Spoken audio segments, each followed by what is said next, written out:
Otep à tous, bienvenue sur la chaîne des panafricanistes par essence, par conviction et par excellence. Celle des citoyens kémites par nécessité et obligation de combat. Nous sommes une chaîne qui n'est guidée que par nos ancêtres et rien que par les ancêtres qui appartiennent à l'égrégore du monde noir. Par conséquent, nous ne croyons en aucun dieu venu de l'étranger.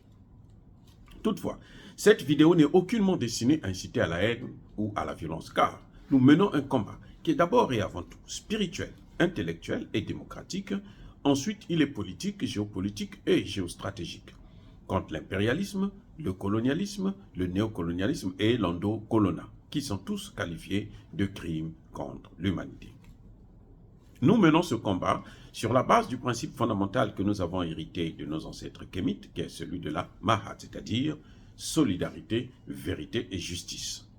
Vous êtes donc en droit de connaître la vérité et nous avons l'obligation de vous dire la vérité, rien que la vérité, afin que justice soit rendue au continent africain. Et ça, c'est notre modeste contribution dans cette noble lutte en faveur de la souveraineté, la dignité, la solidarité et l'unité africaine.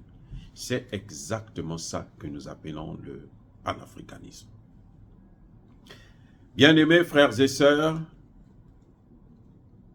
le Mali, malgré la lutte acharnée contre le terrorisme et les terroristes, continue de se conformer aux règles internationales de la protection des droits de l'homme.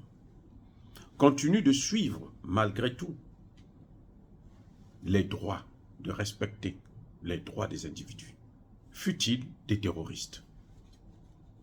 Et là, le Mali est en train de montrer que c'est un État digne et respectable. Parce que le Mali n'a pas ne fait pas une chasse aux sorcières. Le Mali ne procède pas à des exécutions sommaires des terroristes qu'elle arrête ou qui sont poursuivis. Le Mali s'engage à suivre le droit, à respecter le droit international, le droit malien, et à se conformer à l'Organisation des Nations Unies. Là où certains États tuent les terroristes, et on n'a pas la possibilité de savoir quelle était leur motivation, quels sont leurs complices, comment ils ont opéré, parce que c'est ça justement le rôle de la justice. Le Mali a choisi de procéder de respecter la procédure judiciaire normale, comme dans tout État qui se fait respecter.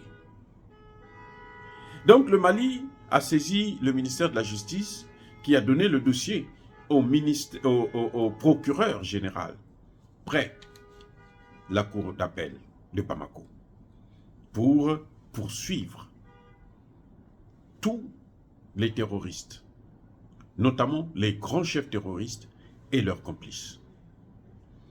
Et le procureur a fait son travail. Il a fait son travail comment? Il a engagé des poursuites contre les grands terroristes que nous connaissons dans le Sahel. Les plus grands. Ceux qui ont un nom, je vais vous donner les noms tout à l'heure. La liste n'est pas exhaustive, mais celle que j'ai, c'est celle de la cour, du cabinet du procureur général, près de la cour d'appel de Bamako, qui a rendu son verdict hier, 28 novembre 2023. Et donc, sont poursuivis par le tribunal. Il y a des mandats d'arrêt qui ont été diligentés contre tous ces gens.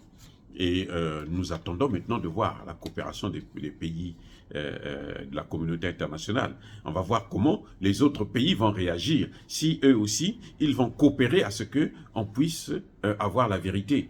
Parce que beaucoup de terroristes ont quitté le Mali, ont quitté le Burkina Faso et le Niger. Ils sont maintenant soit dans les pays limitrophes ou même sont partis en Europe. Donc, en tout cas, le procureur général près de la cour appel de Paris a fait son travail. Il a lancé des mandats d'arrêt contre tous ces gens parce qu'ils sont poursuivis pour crimes de terroristes. Il s'agit de Agabas, Ag Intala, Il y a aussi Bilal Ag Chéri. Il y a Ibrahim Ould Anda. Il y a Fahad Ag Al-Mamoun. Il y a Liad Ag Gali, celui alias Abu Al-Fadal ou Abu Ad Fadel. C'est la même personne. Hein. Il y a aussi Anoun Ag Najim. Il y a Achafougi Ag Bou Handa.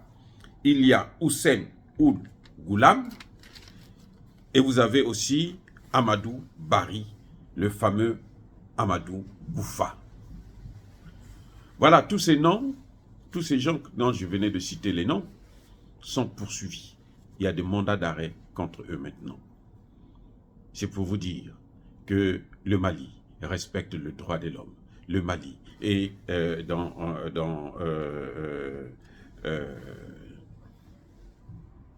dans la droite ligne des États qui se respectent. C'est ce qu'on n'avait jamais vu avec les gouvernements précédents, dits démocratiques. Ils n'avaient jamais poursuivi un seul de ces gars. C'est pour ça que jusqu'en 2012-2015, certains parmi eux étaient à Bamako. Ils venaient, rentrer, sortaient. Ils étaient payés. Ils avaient un salaire de l'État.